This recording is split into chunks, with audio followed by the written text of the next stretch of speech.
deserve all the credit for the comeback yesterday. He absolutely 1,000% deserves all, not some, all of the credit. Viewers of the show know I'm a stickler for rules, and there are certain rules in the NFL. Rule number 1, as evidenced yesterday. The Jets will invent new and creative ways to rip the heart out of their fans. Check. Rule number 2. You kick the ball off to Patrick Mahomes needing a 3-and-out to get it back, you're going to lose. Hey, that happened yesterday too. Check mark. And rule number 3. If Tom Brady's team wins, he gets all of the credit. And when they lose, it is quite literally everyone else in the organization's fault but his. So let me check. Bucs won, Brady credit. That's how it goes. Listen, folks, we know these rules. They are now 9-5. 9 times this year, Tom Brady has won them games. 5 times this year, the other 52 players and Bruce Arians have lost them games. So Brady really is 9-0 with just 5 times the other people screwed it up for him. These are the rules of television commentary, of in-game announcing, and and I assume team building. So yeah, of course, Wilds, he gets all the 0 points they scored in the first half. His team, the game plan sucked. The 20, what did they, 31 in the second half? Tom Brady made it happen. That's the rules. Yes. And so yeah, he gets all the credit, Wilds, 100% of it, clearly. Yes. Of course, of course. And for the record, everybody, if you're keeping track of my fandom, I'm sure there's thousands of people, or not, if not millions, like, wow, now that the Patriots are eliminated, is Wilds throwing his support behind the Bucs? Yes. Yes, I am. And the Colts when Jacoby Brissett is in, and the Dolphins with Brian Flores at all times. All former Patriots I'm rooting for. So it was great to see the Southern Patriots win a game. Was very happy for them. Gerald, I know you're new to the show, but you laughed at your old buddy Kevin Wilds. I was like, hey, Gerald, Tom Brady is not going to lose. The Falcons are going to pull Lamar Jackson. Bathroom break. We got nervous. Same thing. 7-0 now against the Falcons. I was like, Gerald, is this a thing? Like, do teams get scared? You're like, nah, Wilds, you don't know what you're talking about. You've never played. If we're going to show the statistics, Katanic, on how good Tom Brady is against the Falcons, I'm telling you, this is a thing, Gerald. So you can shoot me down again and hurt my feelings, or offer an olive branch to your old buddy Kevin Wilds, or new buddy Kevin Wilds, I could say. Like, you know what? Tom Brady owns the Falcons just like he owns the Vikings, and he owns, oddly, the Bucs. The Bucs have never beaten him. So I still think that the Falcons are scared of Tom Brady. Are you giving me any credit at all? 1%. I'm looking for 1%, Gerald. No. I'm not giving you any. There are 2 groups, or 2 things that I'm going to give the credit. And one of them is not Tom Brady. Tom Brady did what Tom Brady was supposed to do, playing the Falcons. 2 groups. 2 things. One is the Bucs defense for waking up. And second thing I blame is Bambi. Hope it's me. And I'm sure y'all wonder, what does Bambi have to do with NFL football game? The Bambi are the types of legs that Matt Ryan had in the second half. He had Bambi legs in the second half. He got back to those noodle legs where he gets nervous, he gets scared, and starts shaking, and that's Matt Ryan. And I don't understand what was. Actually, I do understand.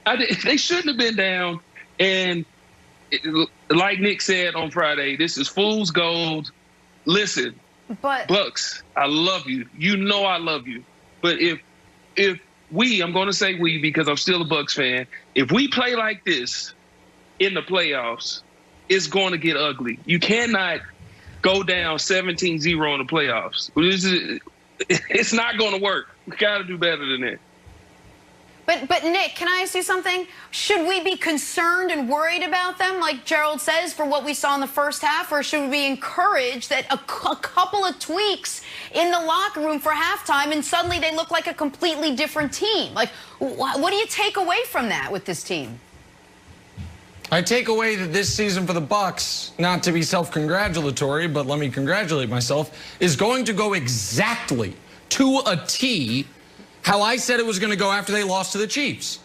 Get the bye week, regroup, win 4 straight to end the year, be the darling hot team that could cause some damage, only to get beat in the first round of the playoffs. Whether they play Seattle, whether they play the Rams, or even if they play the Washington football team, this Bucs team is not going to be able to do what they did against Atlanta. They are 9-5. They are 2 amazing, and to their credit, amazing second-half comebacks away from being 7-7. Who did those second-half comebacks come against? The Chargers, who are awful, and the Falcons, who are a touch better than awful. And so I get it. Everyone's going to say, oh, this team's dangerous. This team is who they've always been. If you can't get a pass rush, their offense is going to click into gear. I'm shocked they scored 0 in the first half. I thought they would run away from the Falcons in this game. And when they play them in Week 17, they probably will run away from them. And Wilds, when they play the Lions next week, they'll crush the Lions. But that doesn't mean they can beat good teams. But Wilds, I've got to say something to you, buddy. And today's supposed to be your day. You picked the Jets to beat the Rams.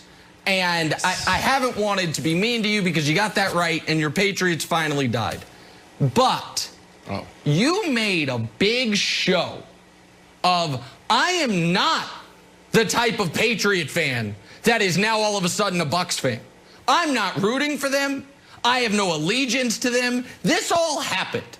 And now, the moment your team is out, you're like, hey, guess what? Guess who I'm a fan of? The Bucs.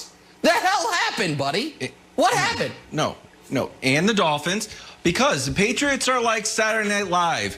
You can come up in the Patriots organization, and then you can leave, and you still root for them. I think Lorne Michaels is still like, wow, good for Kristen Wiig. Oh, hey, good for Eddie Murphy. Good for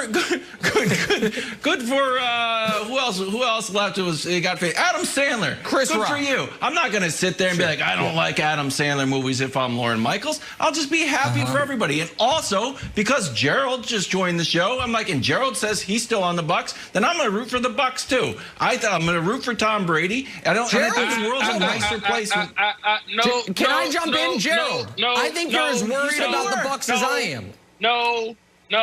Go ahead, Gerald. I grew up a Bucs fan. That hand. I got drafted to the Bucs. I put in pain for the Bucs for 9 years. I can do that.